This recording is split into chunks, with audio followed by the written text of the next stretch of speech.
Hey there, welcome to Life Noggin. As you are watching this video, time is ticking away. Seconds of your life are passing, and by the end of this video, a couple of minutes will have gone by. Some units of time make sense. A day is the time it takes for the Earth to rotate once on its axis. A month is the time it takes for the Moon to orbit around the Earth once. And a year is the time it takes for the Earth to orbit around the Sun once. But what about other units that don't have a clear definition, like seconds or days? Can't I just make up my own unit of time and use it instead? Well, sure I can. I can say that a glob of time is equal to the time it takes me to wake up in the morning, but no one's going to use that unit because it changes and it's specific to just me. So we have to use something else. Going back in time, pun intended, to 1500 BC, the ancient Egyptians used sundials that divided the time between sunrise and sunset into 12 equal intervals. During the darker hours between sunset and sunrise, the time was also split into 12 intervals by tracking the appearance of certain stars in the sky. Combining these together, one day has 24 time slices, which we call hours. Meanwhile, in 2000 BC, the Babylonians used a base 60 numbering system to make astronomical calculations. This means that they use numbers like 1, 60, and 3600 to count,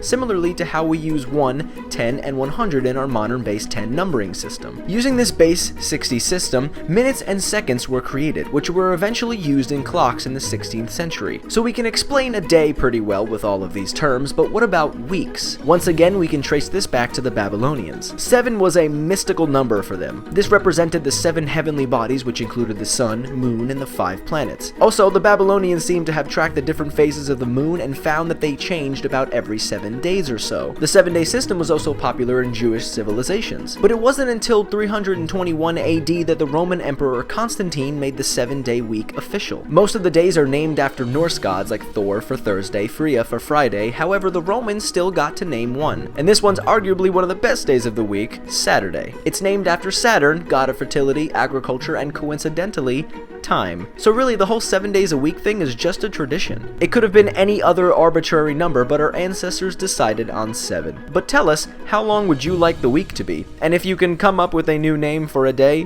what would it be? Make sure you come back every Monday and Thursday for brand new videos. I'm Blocko, this has been Life Noggin. Don't forget to keep on thinking.